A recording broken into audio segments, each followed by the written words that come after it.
Good morning বন্ধুরা, welcome to my channel. সবাই কেমন আছে? আশা করি সবাই ভালো আছে আর আমি অনেক ভালো আছি।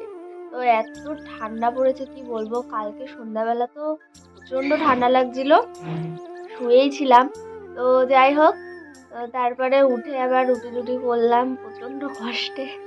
আর কালকে প্রচণ্ড ঠান্ডা ছিল, আজকেও ঠান্ডা আছে। আর ঠান্ডার সময় না ঘুম থেকে উঠতেও দেরি হয়ে যাচ্ছে, সব কাজ বাজ করতেও দেরি হয়ে যাচ্ছে, ব্লগ শুরু করতেও দেরি হয়ে যাচ্ছে।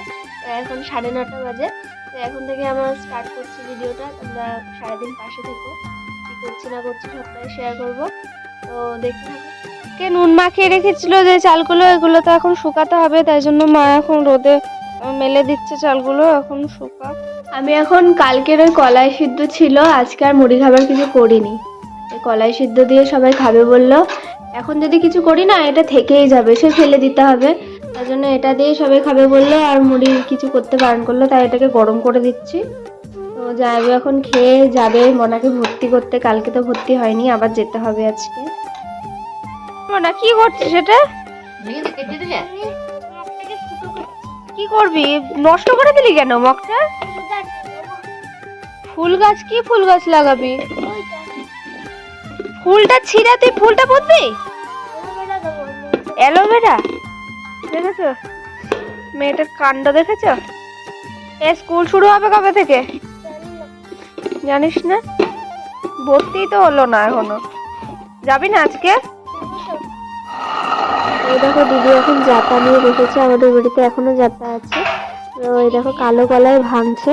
তো কলাই সিদ্ধ দেখালাম যেটা, ওই গোটা অবস্থাতেই কলাই সিদ্ধ করতে হয়। আর কালো কলাইয়ের ডাল করতে গেলে জাতা এগুলো ভেঙে নিতে হয়, ডালগুলো ভেঙে নিয়ে তারপর কুলোয় ঝেড়ে তারপরে ডালটা করতে হয়। তো দিদি এখন এটা মানে জাতায় ঘোরাচ্ছে। স্নান করলাম, স্নান করে পুজো দিলাম। তো এখন বসেছি চা করতে। 2-3 বার এসে বলা হয়ে গেছে চা করো চা করো, আমি বললাম পুজোটা দিয়ে তারপর করে দিচ্ছি, চা না খেলে ওদের হয় না। তো আমাদের রান্নাঘরের এই জানলাটা থেকে না কি সুন্দর রোদ ঢুকছে, আর কিছু ভালো লাগছে না, আলসেমি লাগছে, মনে হচ্ছে শুধু রোদ্দুরে বসেই থাকি, আর কিছুই ভালো লাগছে না। আমি প্রত্যেকদিন চা করি 2-3 বার, দুধ চা আমি তো জীবনে কোনোদিনও খাইনি, কেমন বানাই তাও জানি না, কে জানে কেমন বানাই, আমি কোনোদিনই খাইনি। একদিন খেয়ে দেখতে হবে কেমন চাটা বানায়। ওরা তো বলে মোটামুটি হয়, খুব ভালো হয় না। তো এখন চাটা করে দিয়ে এখানে বাঁধাকপিটা কেটে দিলাম দিদিকে, কেটে টেটে আলু তারপরে টমেটো মটরশুঁটি ছাড়িয়ে দিলাম, এগুলো রান্না করবে দিদি। তারপরে এগুলো কেটে ধুয়ে দিলাম, আর ভাতের হাঁড়িটাও বসিয়ে দিয়েছে। এই দেখো আমি এখন ডালটা বসাবো। কালো কলাই তখন দেখালাম তো, এই দেখো ভাঙার পরে মা কুলোতে করে ঝেড়ে দিয়েছে, ভাঙার পরে এরকম হয়ে যায় দেখতে।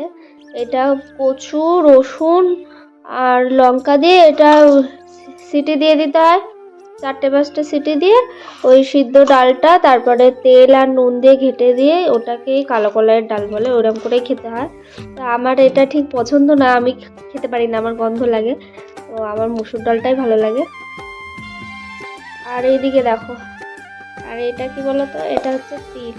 দিদি ওই ডালটা ঘষার পরে এই তিলটাও ঘষে দিয়েছিল, তো ঘষা থাকে, তিল ঘষে দেওয়ার পরে মা ঝেড়ে দিল কুলোয়, তারপরে চলে গেল, পরিষ্কার হয়ে গেল। আজকে তিলের বড়া হবে। হয়ে গেছে, দেখিয়ে দিই একটু। বাঁধাকপি হয়েছে, এই যে ডাল হয়েছে, টক হয়েছে, কালকের একটু ডাল ছিল ওটা গরম করে দিল দিদি। আর এই যে তিলের বড়া, এই মুসুরির ডাল দিয়ে তিলের বড়া খেতে আমার যে কি ভালো লাগে, ওরে বাবা খুব ভালো লাগে আমার। তো আজকের খাওয়াটা জমিয়ে খাওয়া যাবে, আমার খাওয়াটা আজকে বেশ ভালোই হবে। তো মনাকে তাড়াতাড়ি খেতে দিয়ে দিই, ও এক্ষুনি আসলো স্কুল থেকে, ওর ভর্তি হয়ে গেছে। খাওয়া দাওয়া করে একটু উপরে আসলাম, অনেকদিন রিলস বানানো হয় না, তাই জন্য এই রিলসটা বাইরেই ছিল, আর বের করলাম না। এই রিলসটা পরে একটু রিলস বানাবো, এই জন্য একটু সাজুগুজু করলাম। তো আমি কটা রিলস বানিয়ে ভাবছি যে আজকে একটু লাইভে আসবো, কোনোদিনও লাইভে আসিনি, দেখি লাইভে আসতে পারি কিনা। চলো তোমরা দেখতে চলে এসেছি, আমার ভিডিও করা হয়ে গেছে। বাসনগুলো আছে, এগুলো এখন গুছিয়ে টুছিয়ে রাখি। কত বাসন বেরোয় রোজ, মনে হয় আমাদের যত বাসন তত বাসন মনে হয় সবই বেরিয়ে যায় প্রত্যেকদিন। তো চলো এগুলো এখন গুছাই। তো ভিডিওটা আজকে এই পর্যন্ত শেষ করছি, আর বেশি বড় করছি না। মুখ টুক এখনো ধুতে হবে, বাসন টাসন সব ঠিক করে রাখলাম, সন্ধ্যা হয়ে গেছে, ওদিকে দিদি সন্ধ্যা দেবে। তো তো সবাই ভালো থাকবে, সুস্থ থাকবে।